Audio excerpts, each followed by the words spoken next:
January 11, 1944, 25,000 feet over Germany. Captain David Mitchell counted 14 German fighters spiraling upward. Below them, 30 B-17 bombers drifted west, alone, separated from the mainstream. No other escorts visible. His fuel gauge showed 15 minutes to critical. Radio static crackled in his ears. His squadron had been pulled into another fight. He was the only defender. 300 men were about to DU unless someone stayed. Unless someone broke every rule written in fighter doctrine. Unless someone did something impossible and survived. Mitchell's hands tightened on the control stick. He thought about his father, Dr. William Mitchell, medical missionary in Canton, China, shot dead by Japanese soldiers 7 years ago. The old man had refused to abandon his patients. 50 Chinese sick and dying in his clinic. Japanese soldiers demanded he leave. Father said no. They killed him for it. Killed the patients too. Burned the clinic to ash. David had been 23. Pre-med student at Pomona, planning to follow his father into missionary work. Then came the telegram. Everything ended. Everything changed. David left college the next day. Joined the Navy as aviation cadet. Thought he could fly. Thought he could fight. Thought wrong. Medical exam revealed minor heart irregularity. Nothing serious. Nothing that mattered. But enough to wash him out. Navy said no. Navy said go home. Navy said forget about flying. David said no back. If the system would not let him protect people, he would go around the system. Go to where rules mattered less than results. Go to where his father had died. Go to China. He joined the Flying Tigers in 1941, American Volunteer Group. Claire Chennault looked at his Navy rejection papers, looked at David's face, said one thing that mattered, can you fly? David said yes. Chennault said, prove it. David climbed into P-40 Warhawk, flew like he had been born in that cockpit. Chennault hired him on the spot. For 6 months, David flew combat over Burma and southern China, fought Japanese bombers and fighters, killed 6 of them, confirmed, used his kills to avenge his father, used geometry instead of anger, used positioning instead of rage, learned that 1 aircraft in the right place mattered more than 10 aircraft in wrong places. Now he flew P-51 Mustang over Germany. Different war, different enemy, same principle. The bombers below carried men like Robert Hayes, captain, B-17 pilot, 26 years old, farm boy from Iowa, wife named Margaret, 3 kids, Tommy age 5, Sarah age 3, baby David age 6 months. The baby bore Mitchell's name. Hayes had insisted after Mitchell saved his squadron 2 weeks ago. Mitchell had promised to keep Hayes alive, had promised the godson would meet his father, had promised Margaret would not become a widow. Promises mattered. Father had taught him that. Father had kept his promise to protect patients, had died for it. Mitchell would keep his promise differently, would protect through fighting, would save through killing, would ensure Hayes went home to Iowa. Mitchell shoved the throttle forward, dove toward the bombers, made his choice. Stay, fight, make 14 Germans solve a problem they had never encountered before. 4. Make numerical advantage irrelevant through superior positioning. Make geometry defeat tactics. Make 1 fighter matter more than 14 fighters through perfect understanding of physics. He had learned this in China, would prove it over Germany. The winter of 1943 cut deep into every airman's bones. Ice formed on canopy glass. Breath turned to fog inside oxygen masks. England disappeared beneath December clouds. Above 1,000 bomber contrails scratched white lines across gray European sky. The 8th Air Force had committed to daylight precision bombing. The theory said B-17 flying fortresses could destroy German industry through accurate bombardment. The theory said mass defensive firepower would protect them. The theory said American technology would prevail. Reality said different. German fighters murdered bomber formations with systematic efficiency. Messerschmitt 109s and Focke-Wulf 190s climbed high, positioned themselves ahead of the stream, rolled inverted, dove straight through formations at closing speeds exceeding 500 miles per hour. Head-on attacks. The bombers had no forward guns worth mentioning. Nose turrets carried twin 50s, but gunners had seconds to aim. Most never hit anything. Most died without landing a shot. The Germans knew this, exploited it, killed with it. By December 1943, loss rates hit 20% on bad missions. Entire squadrons evaporated over the Ruhr. Crews counted missions like prisoners counted days, knowing statistics, knowing odds, knowing most would not complete their tours. They flew anyway. Farm boys from Iowa, mechanics from Detroit, factory workers and college dropouts drafted into a war that put them in aluminum tubes and sent them into steel storms. They learned formation flying, learned oxygen systems, learned how to shoot through frozen gloves.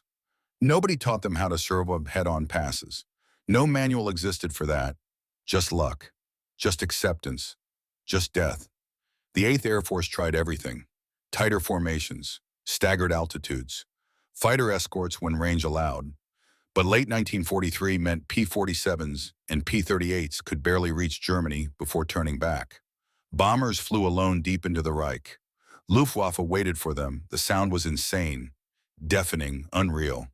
Wright Cyclone engines at full cruise, gun turrets rattling on ball bearings, radio chatter calling positions, then diving fighters screaming down, 20-millimeter cannon fire punching aluminum, wet sounds when rounds found flesh, terrible silence when engines quit, when wings folded, when bombers began falling. Into this chaos flew David Mitchell, 30 years old, quiet, disciplined, more thinker than talker. Born in Canton, China, 1913, son of American missionaries. Father ran a medical clinic for Chinese poor. Mother taught English and nursing to girls who were supposed to marry at 12. David grew up watching impossible problems get solved with limited resources. Watched his parents choose right action over safe action. Watched them refuse to abandon people who needed help.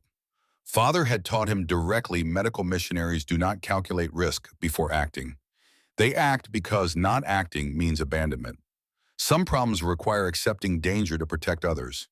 David had planned to follow that path. Study medicine, return to China, continue the work. Then 1937 changed everything. Japanese invasion, Nanking massacre, soldiers sweeping Chinese cities clean. Father refused to evacuate his clinic, stayed with his patients. Japanese soldiers came, demanded he leave. Father refused. Said he was protecting 50 people who needed him. They shot him for it, burned everything, killed everyone. Mother escaped because Chinese nurses hid her, smuggled her to British consulate, sent telegram to David. Father dead, work destroyed. David did not grieve quietly, got angry, coldly, calculatingly, left medical school, joined Navy aviation. If Japanese killed people who protected innocents, David would kill Japanese. Would use Father's principle through different methods. Protect through destruction, save through combat. Navy rejected him. Heart irregularity, minor, meaningless, but disqualifying. David appealed, denied, appealed again. Denied, system said no flying. David said no to system. Went to China, joined Flying Tigers. Chennault did not care about Navy regulations, cared whether David could fly and fight. David could, did, earned 6 kills in 6 months, became reliable rather than flashy, learned geometry mattered more than aggression, learned positioning beat firepower when positioning was perfect. Flying Tigers disbanded mid-1942. David returned stateside. Army Air Forces accepted him despite Navy rejection. Wartime made heart irregularities irrelevant.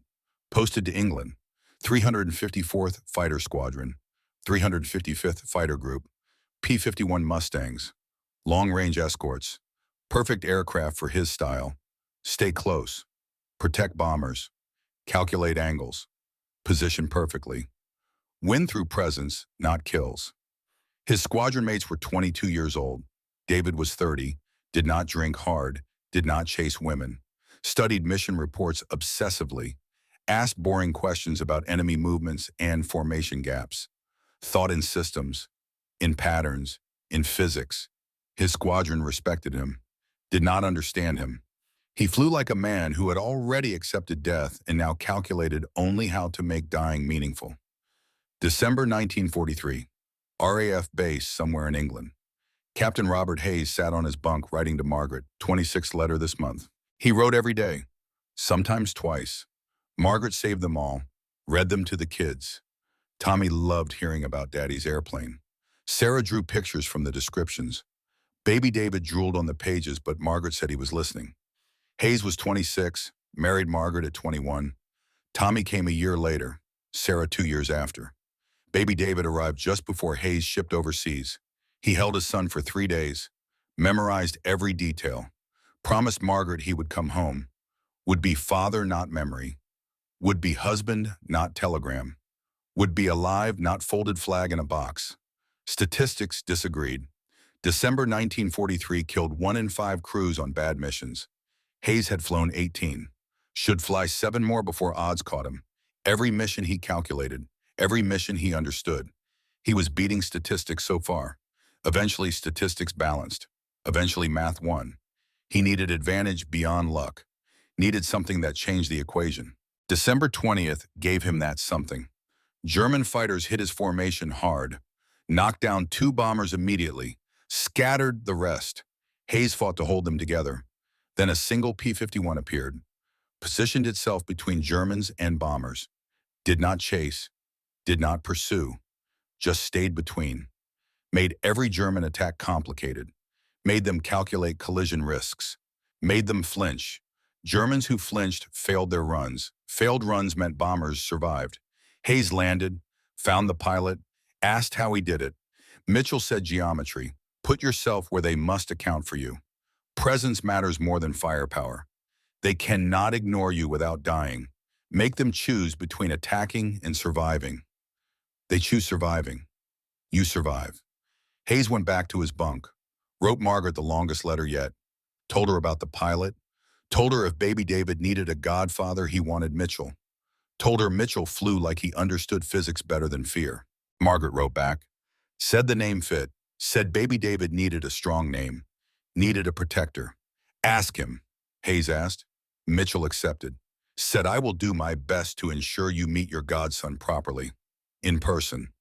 Hayes understood Mitchell meant every word, did not understand how literally, did not know how far Mitchell would go, did not know what impossible meant to a man whose father died protecting others, did not know that geometry could become weapon, did not know that promise would be tested over Germany in ways no doctrine predicted.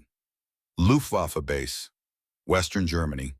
Major Franz Steiner reviewed tomorrow's assignments. 34 years old, veteran of Spain, Poland, France, Russia, now defending the Reich, flying Messerschmitt 109, experienced ace, 42 bombers confirmed killed, 20 more probable. He understood American tactics completely, understood their weaknesses, understood their escorts had limited range, understood deep penetration left bombers vulnerable when fighters turned back for fuel. Steiner had perfected the head-on attack. His squadron executed it flawlessly. Climb above the bomber stream, roll inverted, dive nose first through formation, closing speed over 500 miles per hour. Bomber gunners get seconds to react. Most freeze, most die. Steiner's Stoffel had never failed to break a formation. Never. Statistics proved it. Geometry supported it. Numbers guaranteed it. He had wife Greta in Berlin, 2 daughters, young, innocent. He fought to protect them from American bombs, to stop the destruction of German cities, to save German families. He understood Americans fought for same reasons.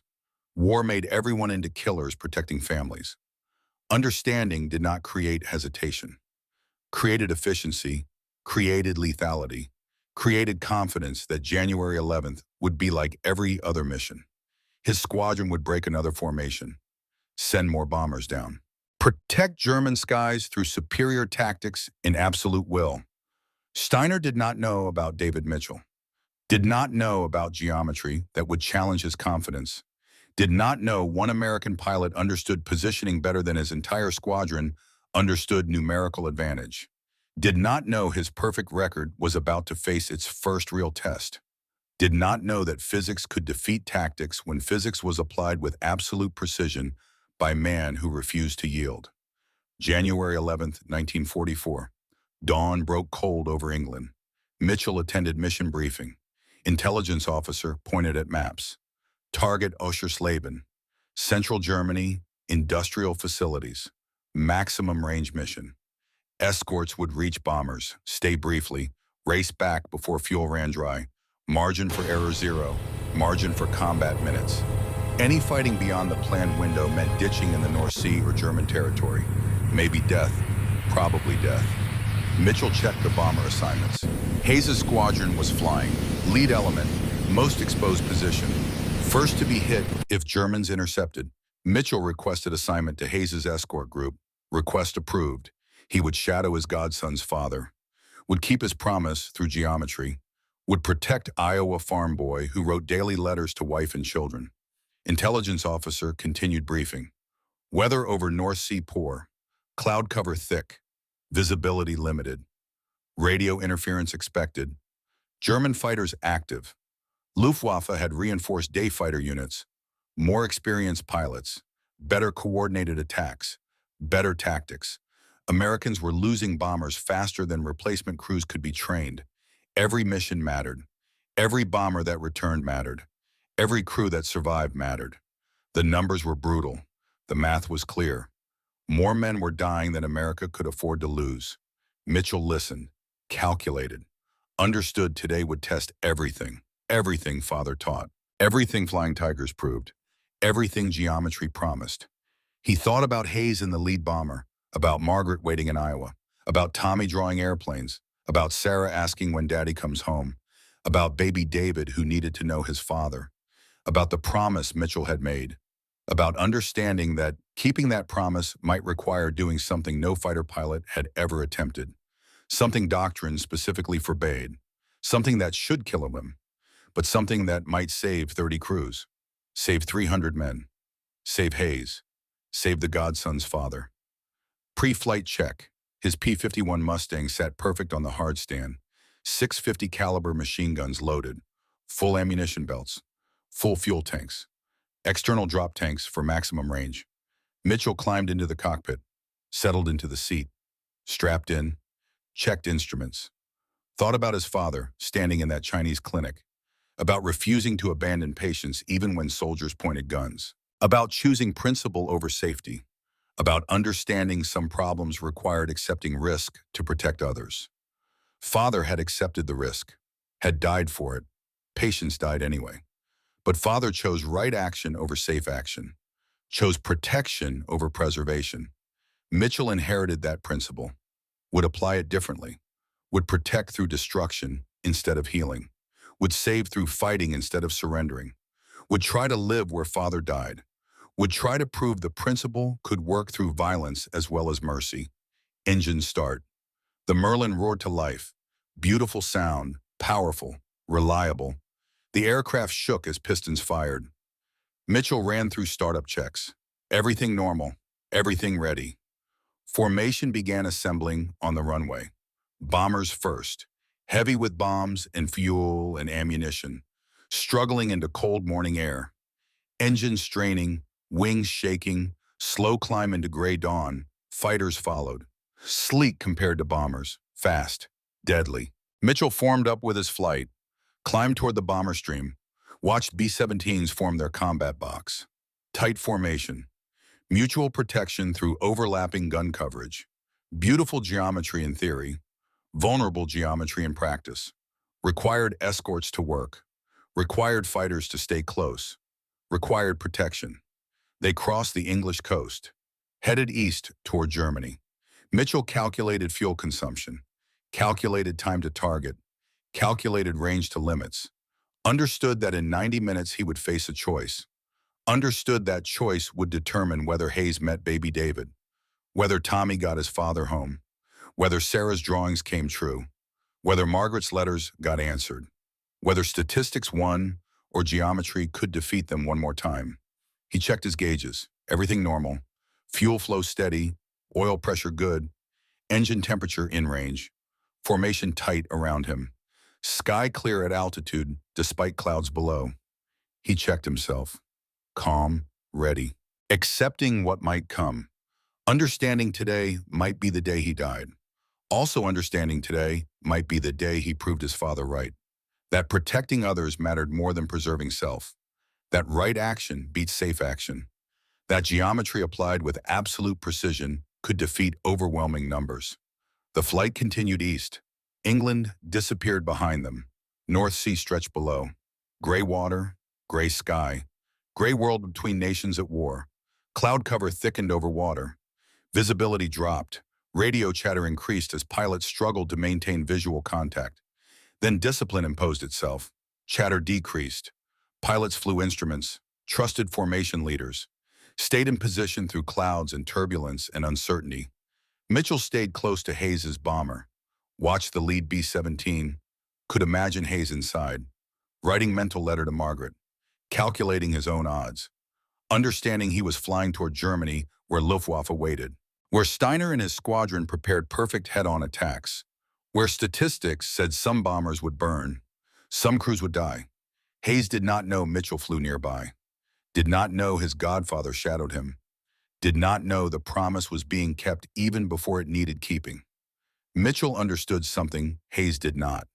Today would test whether one man could make a difference, whether geometry mattered more than numbers, whether positioning defeated tactics, whether presence disrupted more than kills, whether courage combined with logic could achieve the impossible, whether his father's principle about protecting others could work in aerial combat over enemy territory, whether staying when every reason said leave could save lives, whether refusing to abandon could defeat overwhelming odds.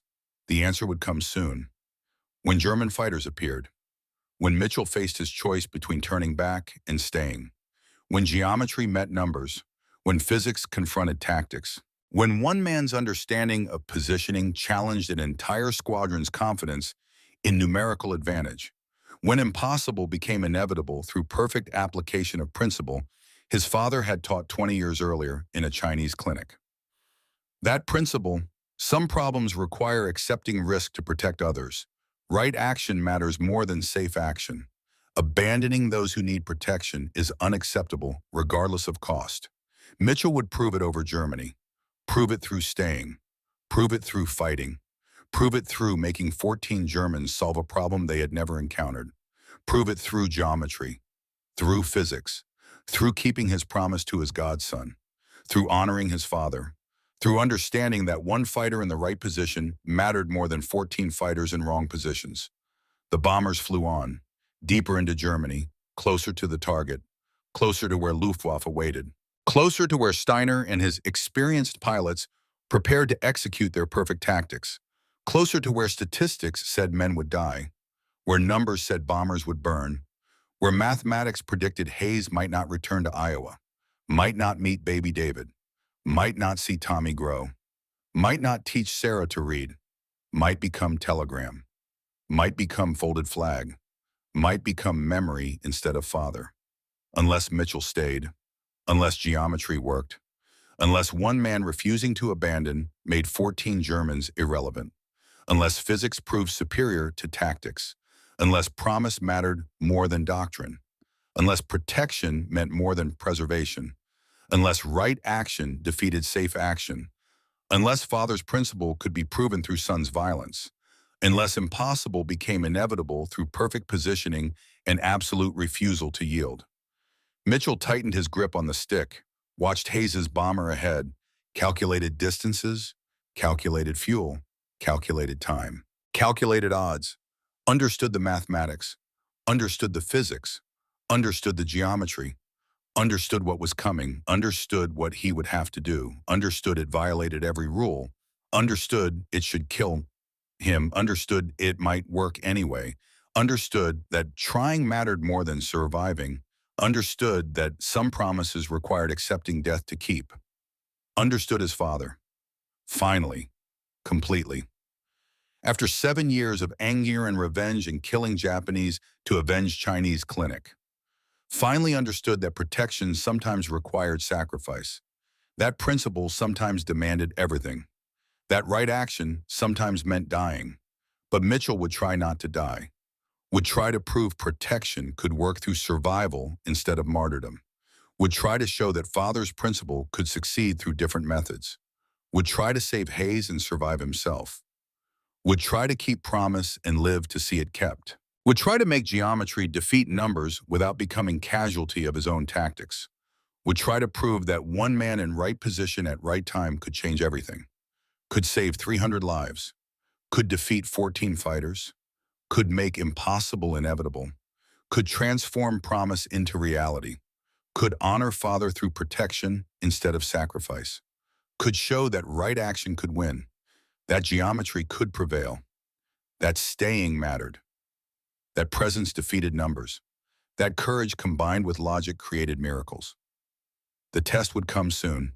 Mitchell was ready as any man could be facing 14-1 odds, as ready as any pilot could be attempting something never done, as ready as any son could be proving his father's principle through methods his father would never have chosen. Ready to stay, ready to fight, ready to prove geometry mattered, ready to keep his promise, ready to protect Hayes, ready to save his godson's father. Ready to make January 11th, 1944, the day one fighter stopped 14 through nothing but perfect positioning and absolute refusal to abandon those who needed protection. Ready for what came next. 20 minutes from target. The mission began falling apart. Cloud cover thickened over the North Sea. Dense. Impenetrable. Visibility dropped to nothing. Radio discipline deteriorated as flights struggled to maintain visual contact through the murk. Pilots called positions, called altitudes, called headings, trying to hold formation they could not see. The bomber stream stretched, lost cohesion, became vulnerable, exactly what Luftwaffe waited for. Then the first German fighters appeared, climbing out of the haze below, flights of 4 and 6, positioning themselves ahead of the bombers. Messerschmitts and Focke-Wulfs rising like sharks circling wounded prey. Luftwaffe had refined interception into choreographed violence. Mathematical, precise, deadly. Fighters climbed above and ahead, rolled inverted at apex, dove straight through formations nose first. Closing speeds exceeded 500 miles per hour. Gave bomber gunners almost no time to react, almost no chance to survive. P-51 escorts engaged immediately. Dogfights erupted across 30,000 feet of German sky. Pilots broke formation to chase attackers. Others dove to defend bombers under fire. Within minutes, the neat geometry of escort dissolved into chaos. Aircraft scattered across miles of airspace. Radio traffic exploded. Everyone calling contacts, calling threats, calling for help. Mitchell's flight got pulled into running engagement with 6 Focke-Wulf 190s. Hard-turning fight. Burning fuel, burning time, burning the precious minutes they needed to stay with the bombers. Mitchell fired at a 190 that crossed his nose. Tracers reached out, missed. The German broke hard left, dove away. Mitchell started to follow, stopped. Something pulled his attention upward. Instinct, training, geometry. He looked up through canopy, saw them. Formation of B-17s, maybe 30 bombers. Separated from mainstream, drifting west, alone, completely alone, no other escorts visible anywhere, and beneath them climbing in lazy spiral like wolves positioning for kill, at least 14 German fighters preparing to strike. Mitchell's stomach dropped. He recognized the lead bomber, the markings, Hayes's aircraft. His godson's father flying isolated and exposed with entire German staffel, preparing to execute perfect head-on attacks against formation with no protection. Mitchell checked fuel gauge, 15 minutes to critical. Checked position, 60 miles inside Germany. Checked radio, tried to call his flight. Static. Tried to call other escorts. More static. Scanned sky for friendly fighters. Empty. Just clouds and contrails and enemy aircraft positioning for massacre. The math was brutal. Simple, unavoidable. 30 bombers, 300 men, 14 German fighters, 1 American escort. If Mitchell turned back now, he might make England. Might land with fumes in tank, but alive. If he engaged alone, he would be outnumbered 14-1. Even if he survived initial pass, Germans would swarm him the moment they realized he was only defender. Statistics said he would die. Tactics said he would die. Doctrine said he should leave, should preserve himself for another mission, should accept that some bombers could not be saved. Mitchell thought about his father, about Dr. William Mitchell standing in Chinese clinic, surrounded by Japanese soldiers demanding he abandon 50 patients.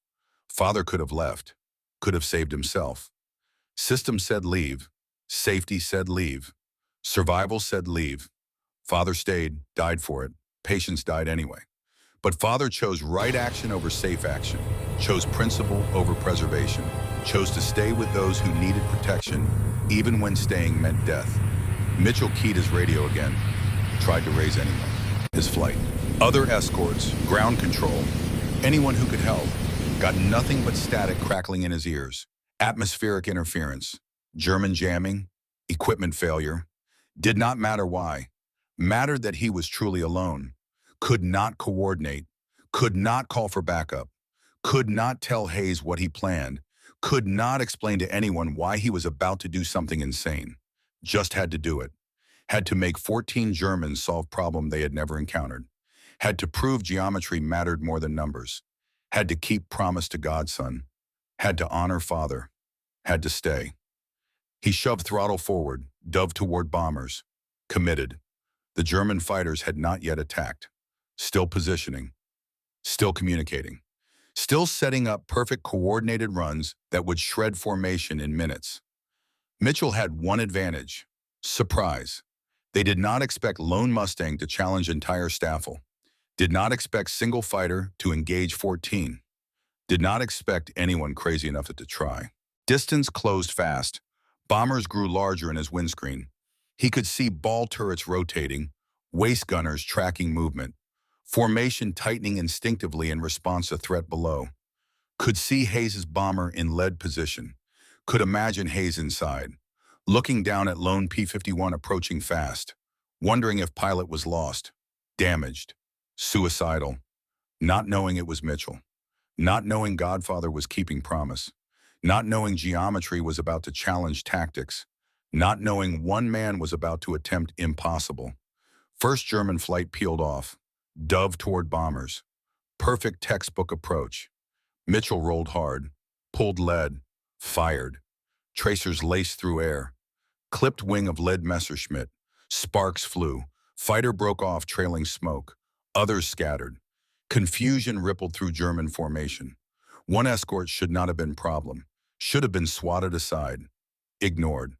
But Mitchell was not flying like escort. Flew like man with nothing to lose and perfect understanding of physics. Flew like man who refused to abandon those who needed protection. Flew like his father's son, applying principle through violence instead of mercy.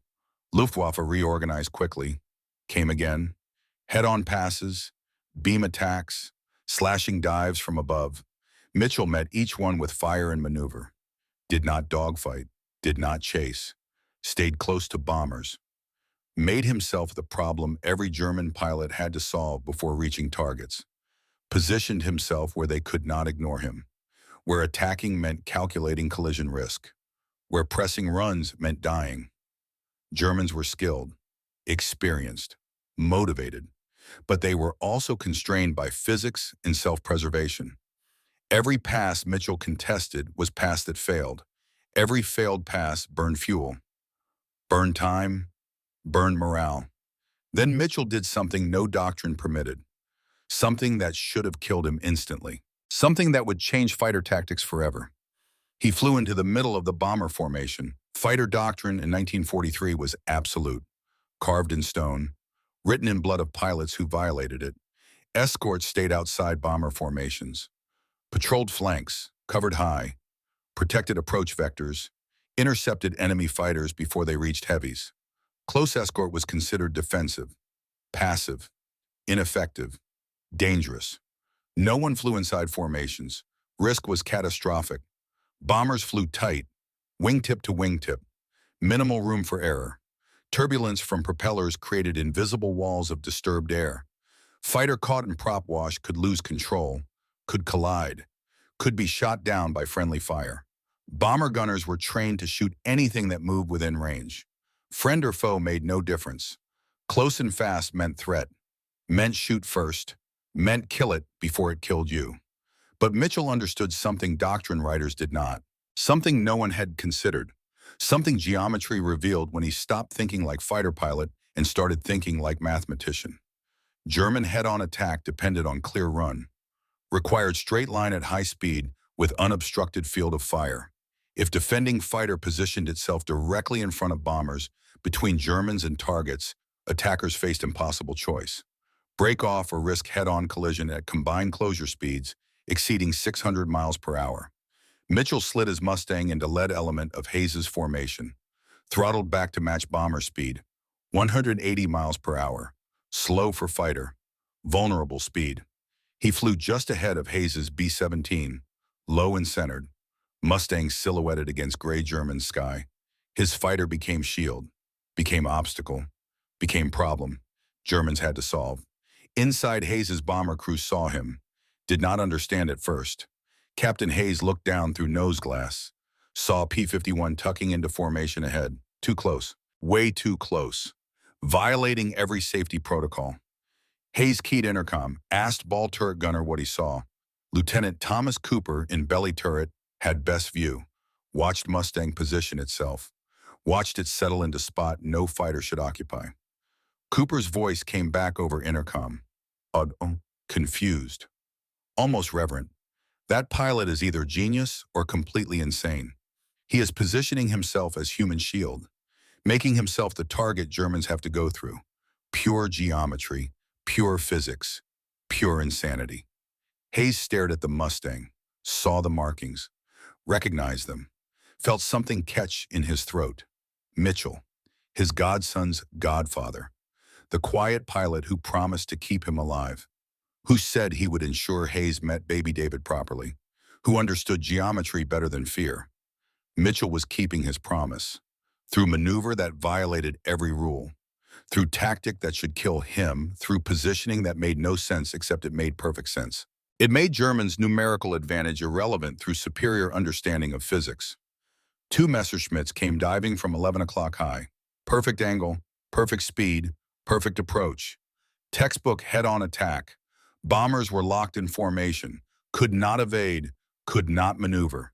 Sitting ducks for experienced pilots executing flawless tactics.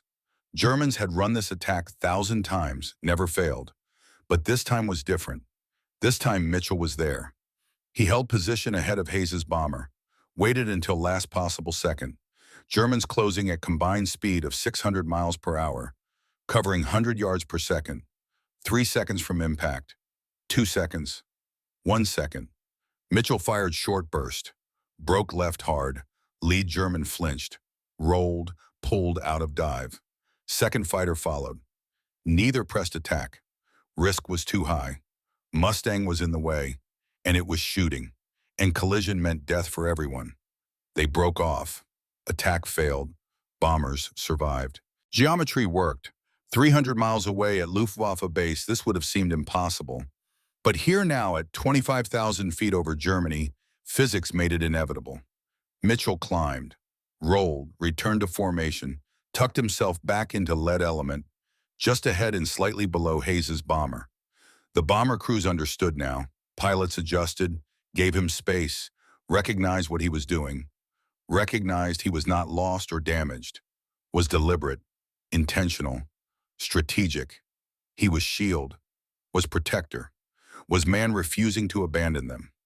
Major Franz Steiner watched from higher altitude, watched lone American fighter disrupt his perfectly coordinated attack, watched experienced pilots flinch, watched numerical advantage become meaningless. Steiner was 34 years old, had 42 bomber kills, had never failed to break formation, had never encountered this. One fighter, positioned perfectly, making every attack run complicated, making pilots calculate collision risks at speeds that left no margin, making them hesitate. Hesitation meant failure. Steiner keyed radio, ordered coordinated runs from multiple angles, beam attacks from side, vertical dives from above, simultaneous approaches that should overwhelm single defender, should force him to choose, should create gaps, should expose bombers. Germans regrouped, tried beam attacks. Mitchell met them from side, fired, disrupted, tried vertical dives. He climbed, forced them to overshoot, tried coordinated runs from multiple vectors. He pivoted, fired, disrupted each one, not through kills, through presence, through positioning, through making attacks impossible without dying. Steiner felt cold fury building, felt something else too: respect, grudging, unwilling, but real. That American pilot understood geometry better than an entire German squadron understood tactics. Understood presence mattered more than firepower when presence was applied with absolute precision. Understood one aircraft in right position could defeat many aircraft in wrong positions. Steiner had numerical advantage, had superior position initially, had experienced pilots, but could not press home attacks because one fighter occupied critical space, occupied it with absolute refusal to yield, with calculation that made courage irrelevant, with geometry that defeated tactics. Inside, Hayes's bomber crew watched in amazement. Cooper on ball turret kept calling positions, calling threats, calling out when Mitchell maneuvered. Other gunners held fire when Mitchell moved through their fields, gave him room, trusted him. Unplanned coordination emerged, unspoken partnership between one fighter and 30 bombers, working together against enemy that outnumbered them all. Bomber gunners began covering Mitchell's blind spots, called threats over radio, watched his six when he engaged, protected their protector. Hayes sat in pilot seat feeling emotions he could not name: gratitude, awe, fear. Understanding that man outside his windscreen was keeping promise at cost Hayes could not calculate. Mitchell was burning fuel faster than bombers, was burning ammunition, was taking hits. Hayes could see small caliber rounds punching through Mustang's fuselage, could see damage accumulating, could see Mitchell's fighter getting chewed up protecting them, could see price of geometry written in bullet holes in torn metal. For 30 minutes, Mitchell fought alone. 30 minutes that felt like 30 hours. 30 minutes that would be studied by fighter pilots for next 70 years. He burned through ammunition belts, tracers arcing out then stopping, guns going silent one by one as barrels emptied. He burned through fuel, gauge dropping past reserves, past margins, past point of safe return. He took hits, rounds punching through wings, through tail, through fuselage, missing critical systems by inches, missing him by less. His engine ran hot, temperature gauge climbing into red, oil pressure fluctuating, coolant warning light flickering. His hands ached from gripping stick, from fighting controls, from absorbing punishment aircraft transmitted through airframe. His vision tunneled from adrenaline, from oxygen debt at altitude, from 30 minutes of combat intensity no human body was designed to sustain. But bombers held formation, and Germans began to disengage. It was not retreat, was calculation. Bombers were nearing edge of target zone. Allied fighters would return soon from other engagements. Risk-reward ratio had shifted. Probability of success had dropped below acceptable threshold. Steiner made decision, ordered withdrawal, not from fear, from mathematics, from understanding that pressing attacks against that American pilot would cost more aircraft than destroying bombers was worth. The lone Mustang had made their numerical advantage irrelevant through positioning so perfect it could not be overcome. German fighters peeled away in pairs, diving toward lower altitude, disappearing into cloud deck below. Steiner watched them go, watched American Mustangs still holding position ahead of bombers, watched through binoculars, tried to see pilot, could not, distance too great, but memorized aircraft markings, would remember them, would want to know who that pilot was, would want to understand how one man could defeat 14 through nothing but geometry. Mitchell watched Germans leave, did not chase, had no fuel for pursuit, had no ammunition for engagement, had barely enough airspeed to stay aloft. He eased Mustang out of formation, moved slowly, carefully. Aircraft felt wrong, sluggish, damaged. Something was broken beyond what he could see. Control surfaces responding poorly, engine running rough. But he was alive, and bombers were safe. And Hayes would go home to Iowa, would meet baby David, would watch Tommy grow, would teach Sarah to read, would write more letters to Margaret, would live. Hayes's B-17 wagged its wings, silent acknowledgement, thank you in gesture. Mitchell returned it, wagged his own wings gently, carefully, did not want to stress damaged airframe more than necessary, then rolled level, pointed nose toward England, began a long glide home. If he made it, if fuel lasted, if engine kept running, if damage was not fatal, If geometry worked one more time, if physics favored him as it had favored bombers, if luck held, if God allowed, if Father's principle protected him as he had protected others. Engine coughed. Once, twice, fuel starvation, tank reading empty. Mitchell adjusted mixture, leaned it out as far as possible, squeezed every molecule of gasoline from lines and pumps and tanks, coaxed 10 more minutes from nothing, coaxed hope from mathematics that said he should already be dead. Aircraft shuddered, engine missed, caught, ran rough but ran. He calculated glide ratio, calculated distance to England, calculated altitude remaining. Mathematics was close, terrifyingly close. No margin, no safety, just physics and hope and desperation. English coast appeared through haze ahead, barely visible, 60 miles away, might as well be 600. Engine coughed again, lost power, surged, caught. Temperature gauge pegged beyond red, oil pressure dropping.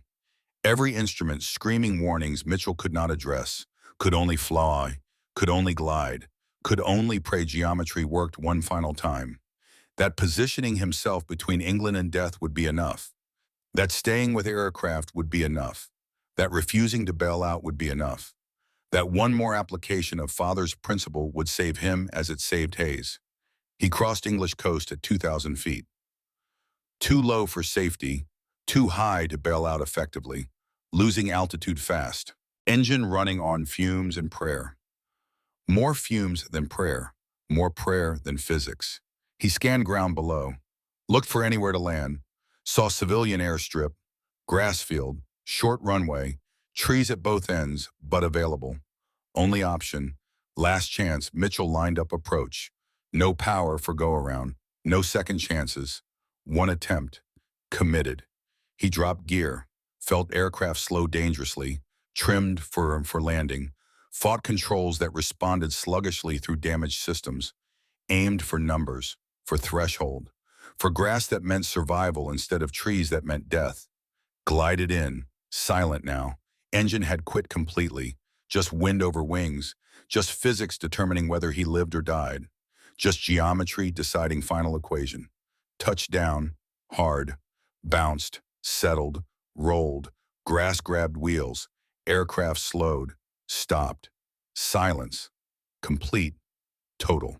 Mitchell sat in cockpit, hands shaking, breath coming in gasps, understanding he was alive, understanding 30 bombers were safe, understanding Hayes would meet baby David, understanding promise was kept, understanding geometry had worked, understanding physics had prevailed, understanding one fighter could defeat 14 through positioning alone, understanding Father's principle could protect through violence as well as mercy, understanding that staying when everyone said leave could save lives, understanding that impossible was just mathematics waiting for someone who understood geometry better than fear.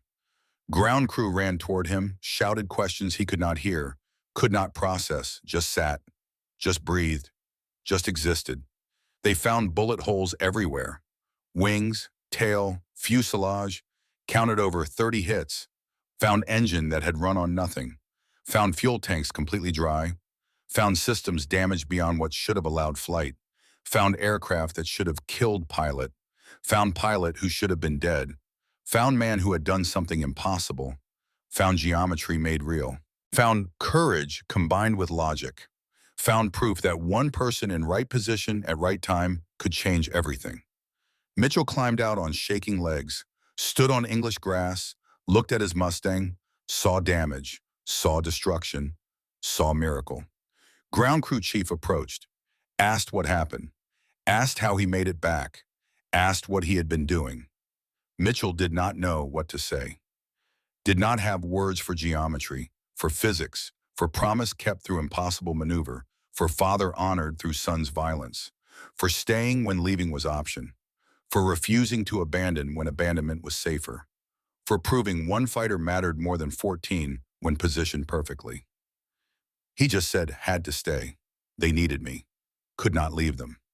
Ground crew chief looked at bullet holes, looked at empty fuel tanks, looked at destroyed engine, looked at aircraft that flew on nothing but pilot's will, said, "You should be dead."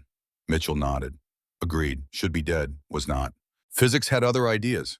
Geometry had other plans. Father's principle had other outcomes. He walked toward operations building, legs steadying, breath calming, understanding settling.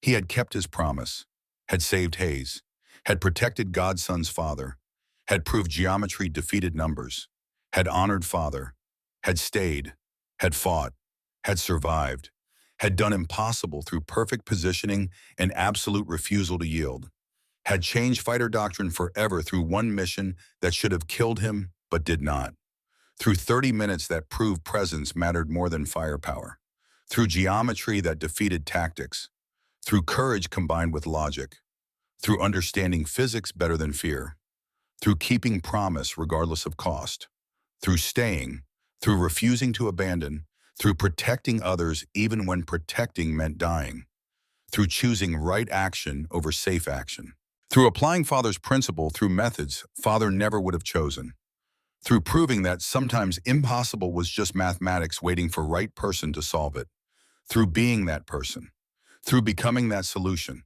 through making January 11th, 1944, the day geometry defeated numbers and one fighter stopped 14 through nothing but perfect positioning, through proving his father right, finally, completely, forever.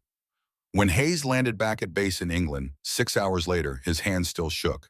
Not from fear, from understanding what he had witnessed, what Mitchell had done, what should have been impossible but happened anyway. Intelligence officers swarmed the crews, wanted debriefing, wanted details, wanted to understand why an isolated formation of 30 bombers had survived when statistics said they should have burned. Hayes sat in debriefing room, tried to find words, tried to explain geometry made real, tried to describe Lone Mustang that stayed for 30 minutes, that flew inside their formation, that absorbed attacks meant for them, that turned himself into moving roadblock against entire German fighter group. Words felt inadequate. Language could not capture what physics had proven, what one man's refusal to abandon had achieved. The intelligence officer asked specific questions. How many enemy fighters? Hayes said at least 14, maybe more. Different aircraft kept appearing. How many attacks? Hayes stopped counting after 20. They just kept coming. Why did attacks fail? Hayes looked at the officer, said words that would echo through fighter doctrine for next 70 years. One pilot stayed, positioned himself where Germans could not ignore him, made every attack run complicated, made them calculate collision risks at 600 miles per hour closing speed, made them choose between pressing attacks and dying. They chose living. Choosing living meant failing. That pilot saved us through positioning alone, through presence, through geometry. Intelligence officer asked, which pilot? Hayes said Captain David Mitchell, 354th Fighter Squadron. My daughter's godfather, the man who promised to keep me alive. Intelligence officer made notes, asked more questions. Hayes answered mechanically. Described 30 minutes of combat. Described Mitchell's maneuvers. Described bullets hitting Mustang. Described understanding that pilot outside his windscreen was keeping promise at cost Hayes could not calculate. Cost Mitchell might have paid with his life.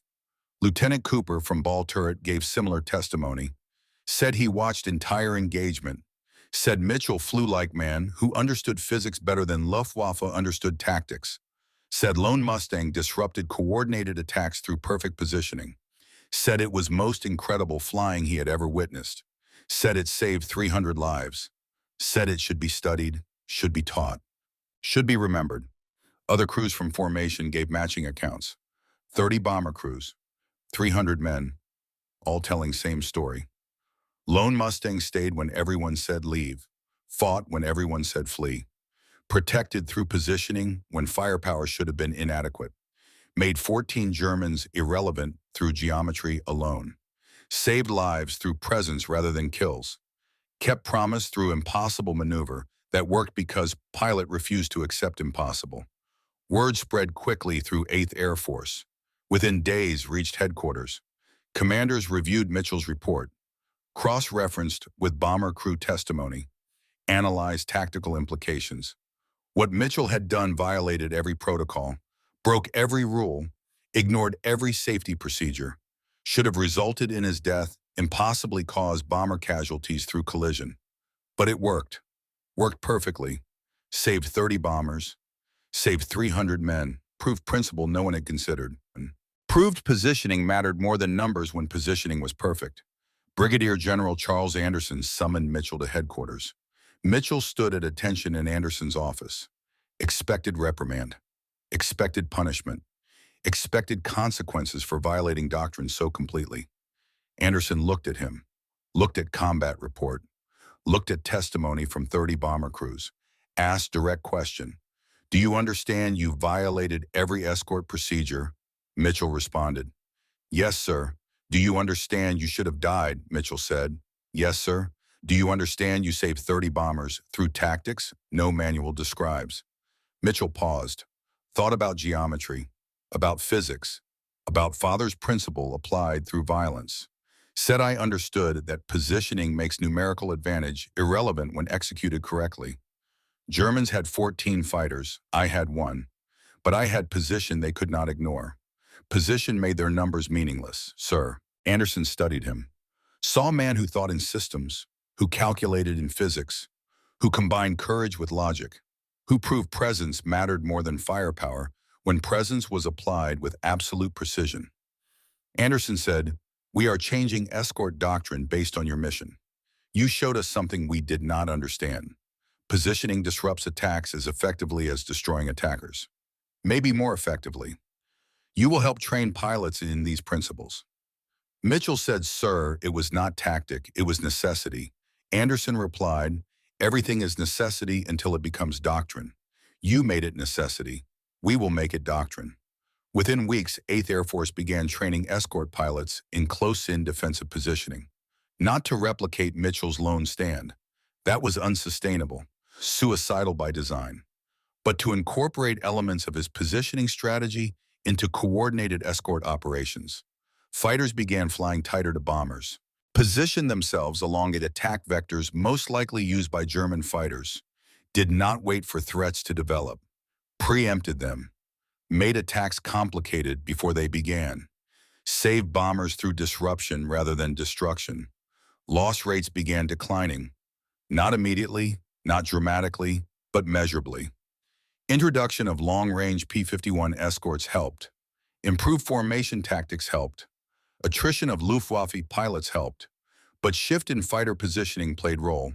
Willingness to get closer, accept risk, disrupt rather than simply intercept, became permanent feature of escort operations for remainder of war. Mitchell's geometry became doctrine. His impossibility became standard. His refusal to abandon became tactical principle taught to every fighter pilot. April 1944, David Mitchell was awarded Medal of Honor, only fighter pilot in European theater to receive nation's highest military decoration. Citation praised his courage, his skill, his selfless devotion to bomber crews under his protection. Ceremony was formal, official. Mitchell stood at attention while medal was pinned to his uniform, felt weight of it, physical weight of medal, emotional weight of what it represented. 300 lives saved, 30 families who would not receive telegrams, Hayes who would meet baby David, Tommy who would have father, Sarah who would learn to read, Margaret who would not become widow. But citation did not mention one thing that mattered most. Mitchell had not fought from blind heroism, had fought from logic, had seen problem, analyzed variables, executed solution no manual predicted, had turned himself into weapon not through firepower, but through positioning, had understood presence mattered more than kills when presence was positioned perfectly, had proved geometry could defeat tactics, had demonstrated courage combined with logic achieved impossible, had honored father through different methods but same principle, had stayed when leaving was safer, had protected when abandoning was easier, had kept promise when breaking it would have been understandable. After ceremony, Mitchell returned to squadron, flew more missions, trained new pilots, continued refining his approach, was not natural self-promoter, did not give interviews, did not seek recognition, just flew, fought, survived. By war's end had been credited with 6 aerial victories in European theater, added to his 6 from Flying Tigers. Official tally was 12, modest compared to some aces, but numbers never measured his impact, never captured what he proved, never quantified geometry over firepower, never calculated how positioning saved more lives than kills ever could. July 1947, Iowa, 3 years after January 11, 1944. Mitchell drove rental car through cornfields, summer heat making everything shimmer. Found Hayes Farm outside Des Moines. Small house, red barn. Children playing in yard. Mitchell parked, walked toward house, door open. Hayes stood there, older now, heavier, civilian clothes instead of uniform, but alive, completely alive. Hayes stared for a moment, then ran, hugged Mitchell, said nothing, just held him. Understanding this man had given him everything, had given him life, had given him opportunity to be father instead of memory, had given him chance to be husband instead of telegram. Margaret appeared in doorway, holding child. Baby David was 3 years old now, not baby anymore. Walking, talking, looking at Mitchell with curiosity that children have for strangers. Tommy was 8, tall for his age. Sarah was 6, shy, hiding behind mother. Because January 11th, 1944, one fighter refused to leave. Because geometry defeated 14 Germans. Because promise was kept. Because father's principle worked. Because staying mattered. Because protection succeeded. Hayes introduced family. Mitchell met godson properly. Held David. Felt weight of child who existed because he had stayed. Felt responsibility of being godfather to boy who would not exist if Mitchell had left. Felt understanding that this was why he fought, why he flew, why he survived. Not for medals, not for recognition. For this, for life continuing, for families intact, for children growing, for future unfolding as it should. That night after children slept, Hayes and Mitchell sat on porch, looked at stars over Iowa farmland. So different from stars over Germany. Peaceful stars, safe stars, stars that witnessed corn growing instead of bombers burning. Hayes asked question he had carried for 3 years. Why did you stay? You could have left. Fuel was critical. You were alone. Statistics said you would die. Every reason said leave. Why stay?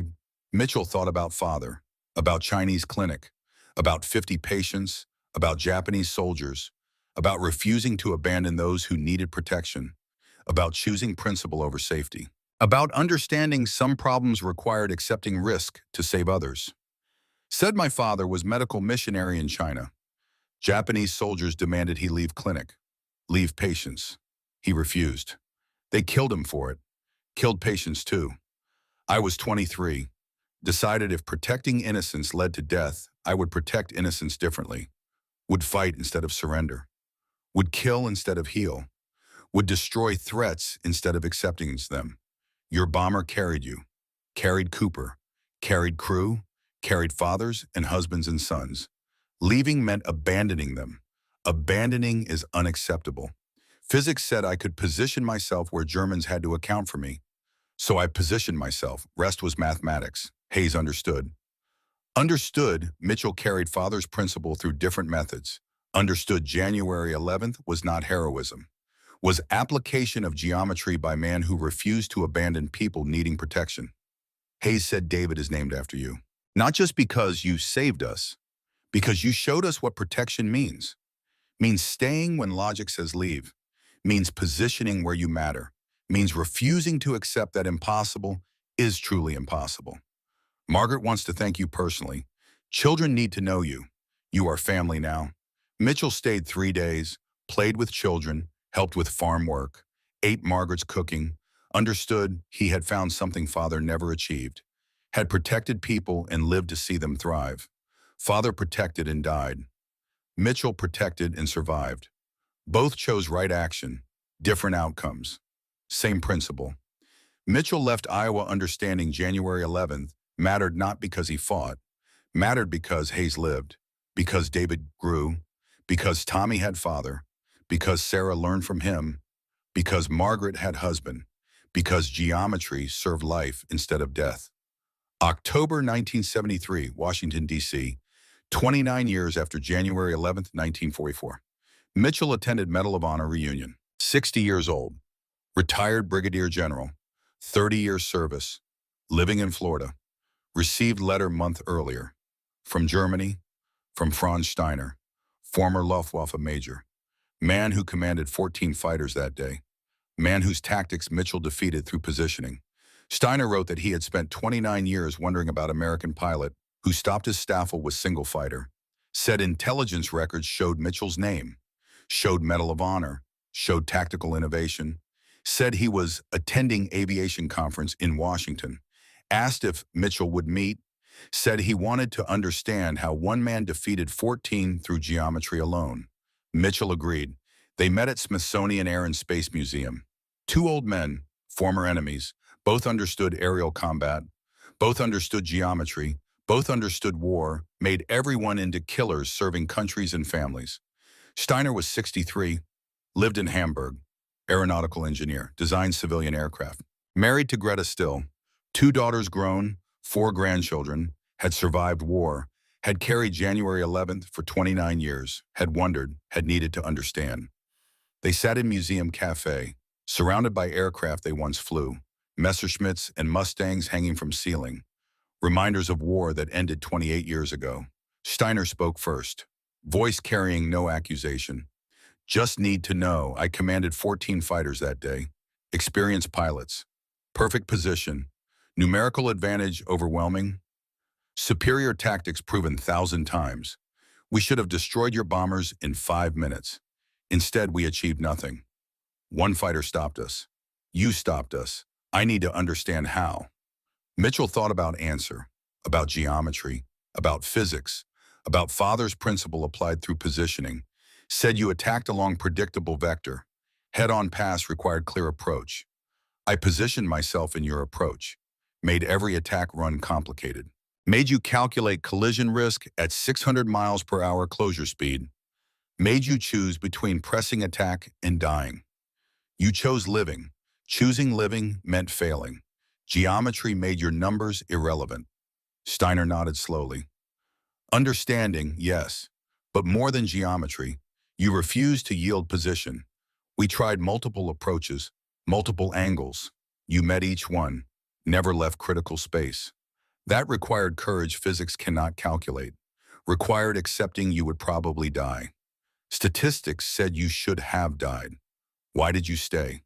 Mitchell told him about father, about Chinese clinic, about Japanese soldiers, about promise to protect others, about Hayes and baby David, about understanding abandoning bombers was unacceptable regardless of statistics, about principle that some problems required accepting risk to protect people who needed protection. Steiner listened, absorbed, processed, then said something Mitchell had not expected. Said my wife was in Berlin. Daughters were children. I fought to protect them from American bombs. You fought to protect bomber crews from my attacks. We both fought for families, for protection, for principle. War made us enemies. Peace reveals we were similar. Both trying to protect, both using geometry, both refusing to abandon duty. I respect what you did. Respect courage. Respect skill. Respect understanding that you beat me not through luck, but through superior comprehension of physics. They talked for 3 hours.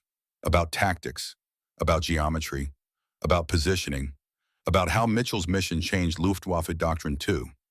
Steiner revealed German intelligence analyzed January 11th extensively, distributed reports, changed fighter pilot training, made them more cautious about head-on attacks against formations with close escort, reduced effectiveness of tactic across entire Western Front.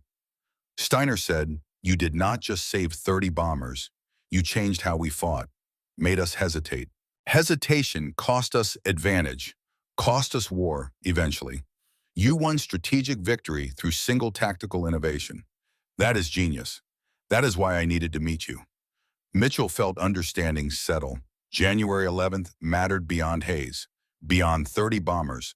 Shaws, beyond personal promise, had changed warfare, had proven principle, had demonstrated courage combined with logic, defeated numerical advantage through superior positioning, had influenced tactics on both sides, had saved American lives, had cost German lives, had altered calculus of aerial combat forever.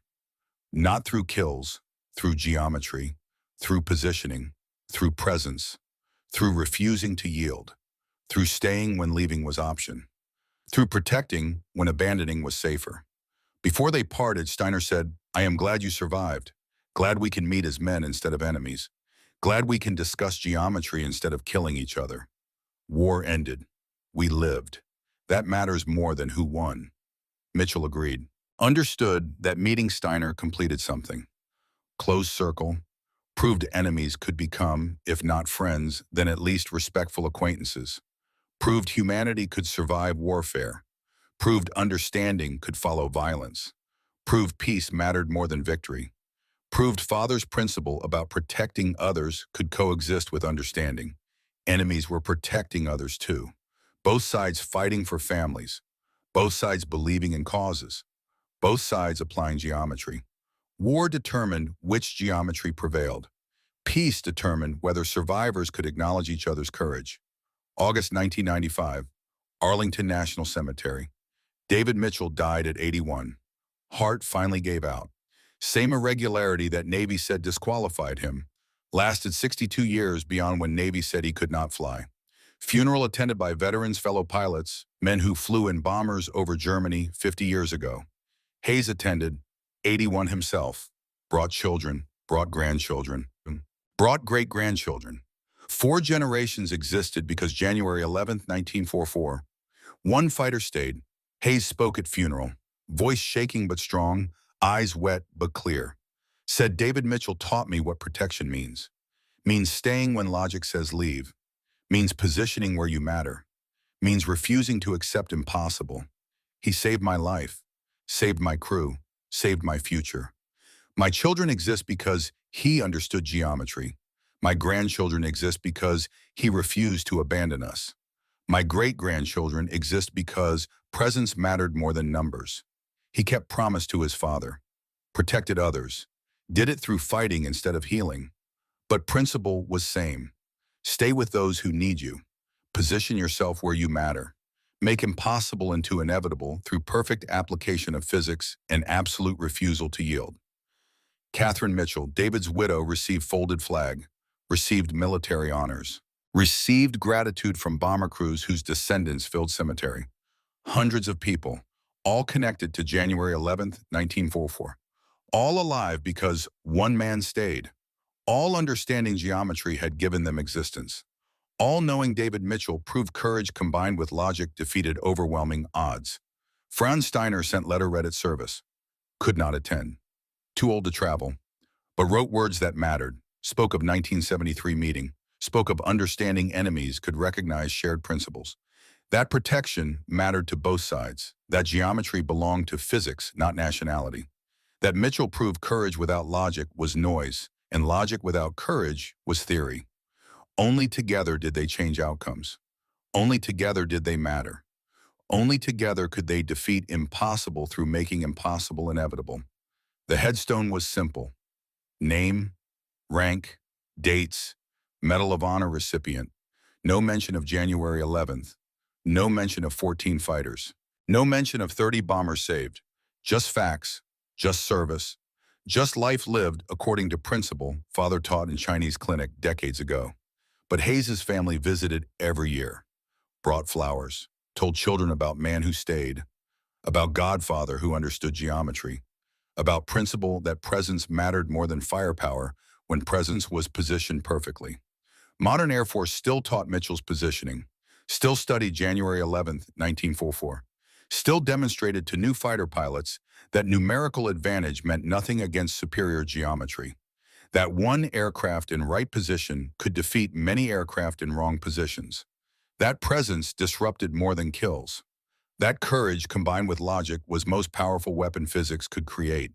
Training films showed Mitchell's maneuvers, analyzed his decisions, explained geometry that made impossible inevitable, proved principle remained valid, remained true, remained essential to understanding aerial combat.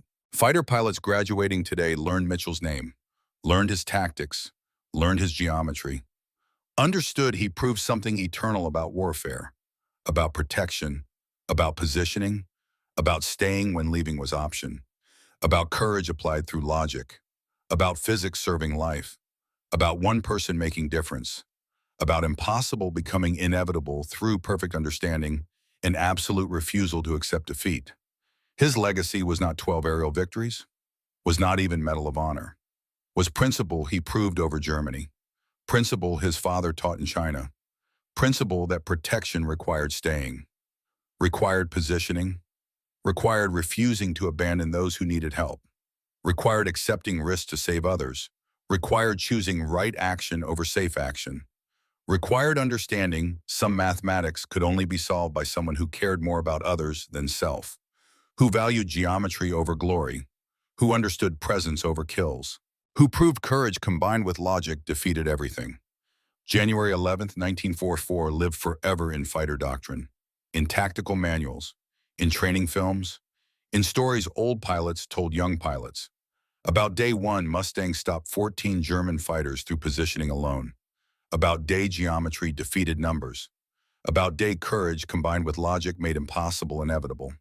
About day David Mitchell kept promise to Godson by refusing to abandon Godson's father. About day missionary's son proved father's principle through violence instead of mercy. About day one, man's understanding of physics changed warfare forever. About day staying mattered more than leaving. About day protecting succeeded through positioning. About day presence defeated firepower. About day mathematics yielded to courage. About day impossible became inevitable. About day one fighter position perfectly mattered more than 14 fighters positioned wrong. About day geometry won. About day physics prevailed. About day Mitchell proved his father right. About day promise was kept. About day families were saved.